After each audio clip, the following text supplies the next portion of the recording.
All right, Connor. Connor, where'd you grow up? Where are you from originally? Parsippany, New Jersey. And tell me about how you grew up. You had both your parents? I did. I was actually adopted in Fort Worth, Texas, so I didn't know my birth mom or my birth father, but I was adopted by a great family. And from what I've heard, at least, I kind of lucked out. My mother was in a home for, I guess, beaten women. That's what I was told. And my father was in prison when I was born. So, both my parents that I have today are, they worked their whole lives, never drank anything. So I guess I lucked out with that. So the family that adopted you was good? Yes. Solid. Did you ever meet your biological parents? No. I mean, when I was 18, I got forms that would allow me to release information, right? And I just feel like at that time, because I was so mixed up in other things in my life, I just never really gave it much thought. And now being 26 years old, I figure, I've gone this long without knowing or needing to know, really. Mm-hmm. And the people that put clothes on my back and, did all these things for me all these years, those should be my parents. And I kind of wouldn't want them to think that I would need to fill some type of void in another way, to seek them. Because if they wanted to meet me, they would know where I am. Yeah, and the way you were raised, any issues there, any abuse or anything like that? Sounds pretty good. Not with me, but with my sister, yes. I don't completely understand why.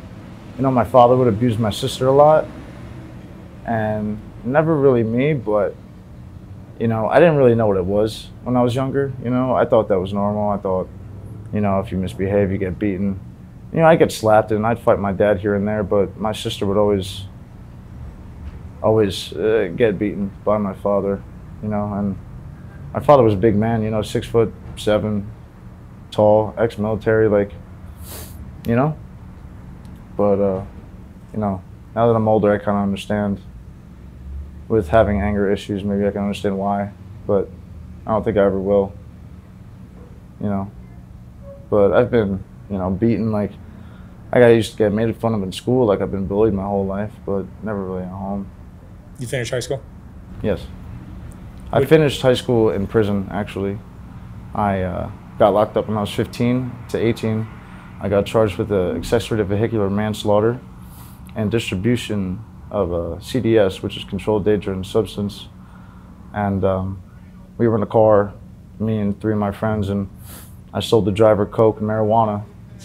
And he decided to go 90 miles an hour and 15-mile-an-hour zone.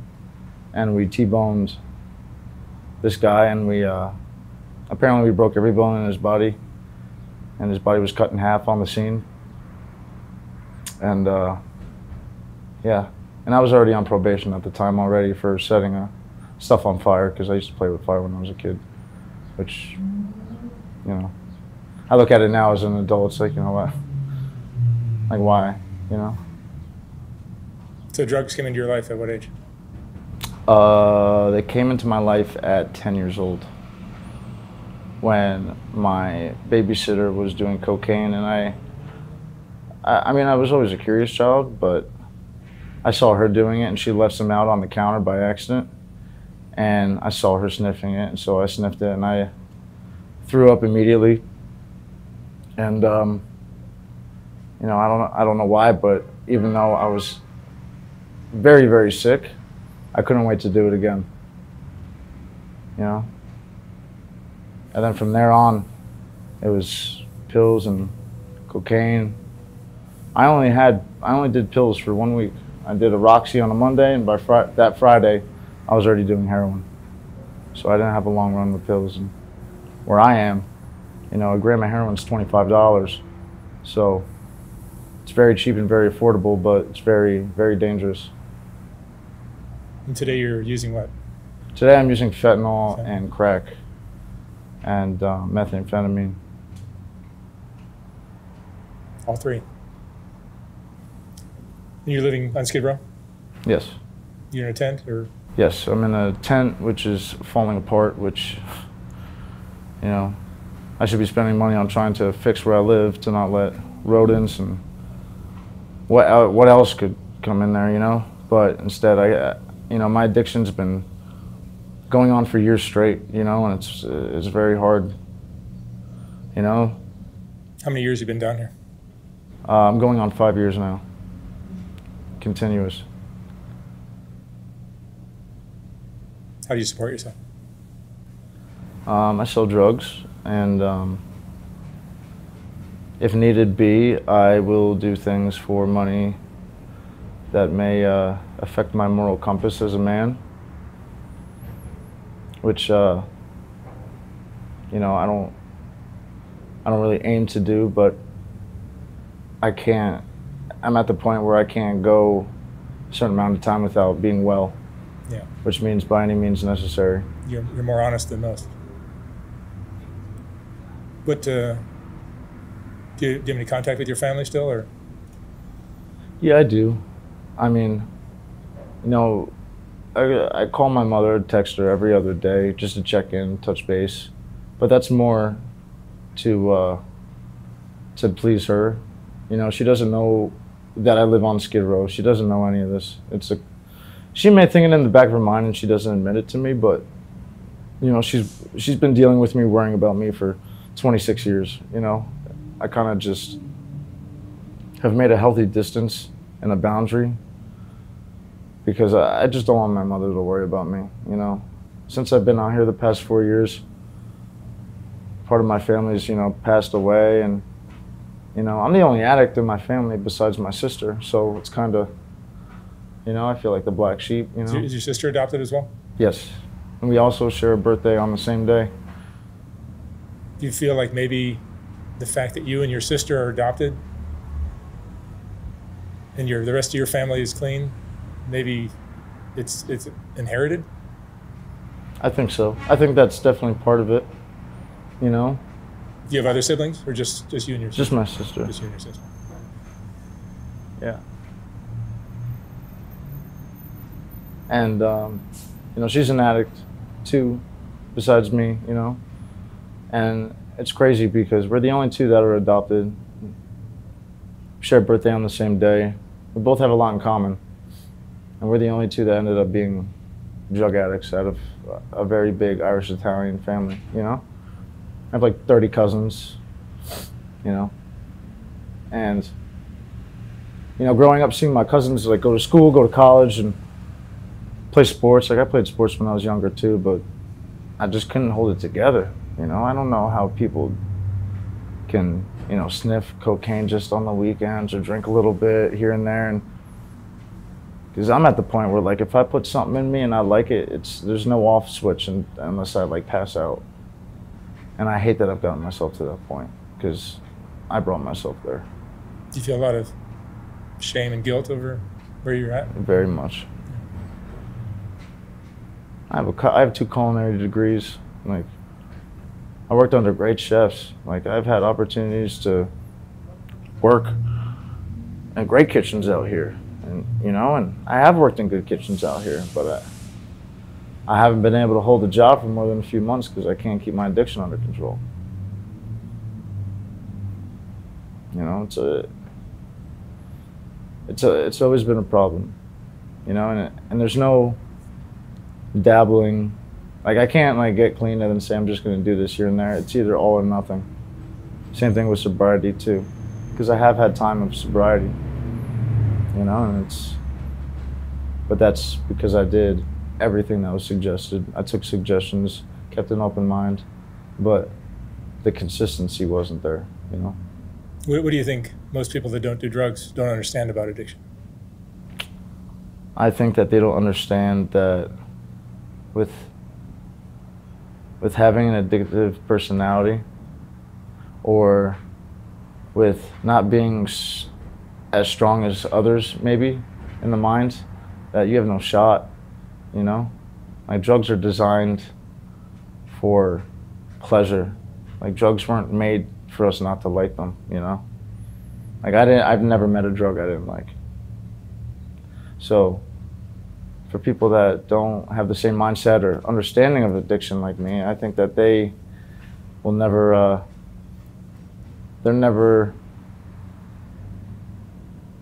I mean, I don't know, like, you got to kind of respect it too.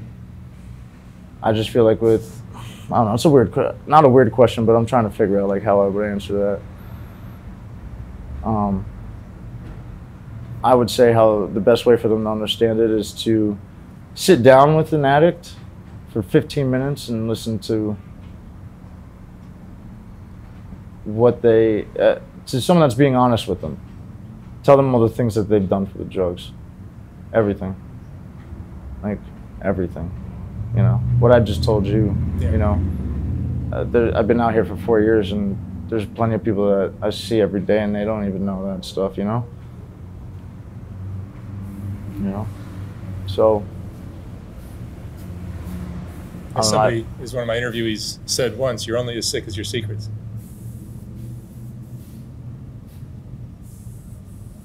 What's been the lowest point of your life? the lowest point in my life, I would say, is when I got out of prison when I was 18.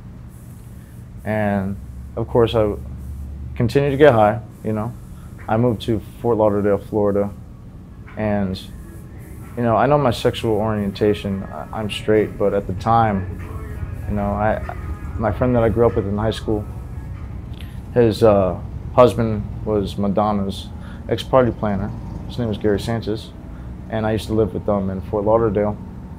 And with them being gay and me being straight, 18, just got out of prison, looking decent, I would say. You know, they offered me a job in the porn industry, which I took. And unfortunately at that time was when I first tried crack for the first time. So crack is a drug that requires a lot of money. So at 18 years old and me being in Florida for a month, I was already doing gay porn. And that's when I started basically, you know, understanding the whole male escort type of deal. So I was doing that for about a year out there, homeless in Fort Lauderdale. If anything shows the power of the drug addiction, that's it. Yeah. Because it wasn't just a bad decision. It was it was how desperate you were for the drug, right? Yeah, very much so.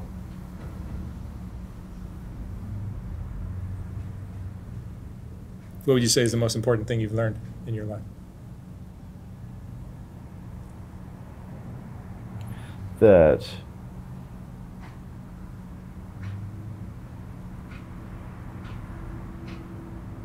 changing your perspective on things can really alter how you look at everything else, you know. Like I wake up every day in a tent with rats, with roommates that I don't particularly like. People want to hurt you out here. I'm white too, mind you. I'm the minority out here, so people don't like me already because of my skin color. So the way I look at the way I change my perspective is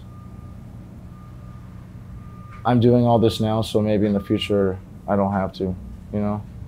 Like, I know I'm not done getting high right now, but eventually I think I will be, you know? I also have a 10-month-old daughter in Baltimore that I haven't even met yet because I've been out here getting high. So my perspective that keeps me going and keeps me like motivated to try to not get myself in trouble and kind of stay under the radar is that one day I will be clean enough and sober enough to hold my daughter and be in the same room with her and not have anyone else have to worry about how I'm going to take care of her. But I know that right now that's not going to happen. I really wish I could. It's a great goal. But You think this time on the streets has changed you? In what ways? I'd say collectively, being homeless, whether it's here, I've been homeless in Kensington, Pennsylvania, New Jersey, Florida, out here, and all it's taught me is how to be a loner. Because, you know, like I said, people want to hurt you. We're homeless, right? So there's obviously something wrong, you know? Whether you're homeless for mental health, addiction, or you're just a plain old asshole. Like, these aren't really people that are you don't really want to meet your friends for life out here. You know what I'm saying? And it took me a little bit to understand that, because I was very maybe nice or just overly giving. And I learned very quickly that I had a welcome mat on my forehead for too long, you know, and again, survival is not the easiest thing out here. Yeah, it's tough being surrounded by hustlers. Yes. Everybody around you.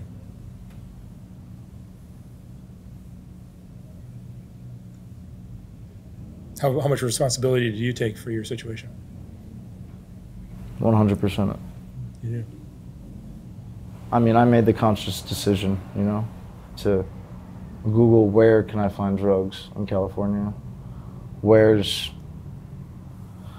like, I came out here to get sober originally, you know, but I got brought into a body brokering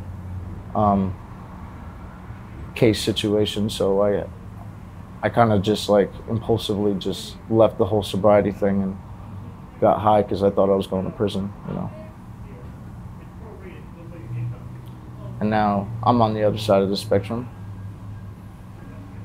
And now people want to get me in treatment, you know. How do the homeless communities compare, Kensington and the other places you've been, to LA? Well, this is the first place I've ever seen tents, ever. I've never even gone camping a day in my life until I came out here, I swear. Never, I couldn't make a tent up. It took me 2 hours. At least with Kensington and like Florida, I'm used to like abandoned houses, right? That's what there is out there for shelter, I guess. Out here, you can set up a tent on the sidewalk, and as long as it's not on the street, you're fine. I've never even heard of that before, you know? But there's balance between the places. Like on the East Coast, you see a lot more dead bodies. Out here, there's a lot more, I'd say there's a lot more shootings that are quickly taken care of out there. You know, there could be a shooting and the body could lay in the street for 12 hours, you know, because there's so much other things going on. And the rampant sex that's out here, is that? I'm sorry? All the sex that's out of control that happens down here? Yes, there's a lot of that, and that's because of the meth. That's because of the meth, yeah. Yeah. That goes on elsewhere as well? Yeah. It almost seems sometimes that that's what keeps everybody, yeah, pulls them in. That's the quicksand. Oh, and it's crazy because, you know, it happens with crack too. Crack too. And like, I don't know how, like I've never done meth until I came out here. Crack used to just be my thing and that would get me going, but meth, it's like Viagra times 100, you know? Yeah, the crazy, I mean, I've heard, I've only had 1 or 2 interviewees tell me about it. Tell me what your sex life is like when you smoke crystal meth. It's very active. I mean, you know, sometimes like, I know I explain what I do sometimes, but if I have funds and I have drugs, you know what I mean? I have a little bit of money. I'll smoke a little bit of crystal and I'll walk up around here and try to get myself a girl for, I don't know, half hour or something, you know? But like, my sex life doesn't get out of control. But that's more because people out here will kidnap you, you know? Like, you get in the car with the wrong person, or you get in the wrong tent, it could be over for you. Very easily. Whether you're a guy, a girl, or both, you know? So, when I have sex, usually it's at my place. Or unless I'm doing something for money, that's usually in a car or something like that, you know? It's a very treacherous little community here, isn't it? Very much. I mean, I've lived here for 4 years and there's been about a shooting a week since I've been here. And I hear it too, you know?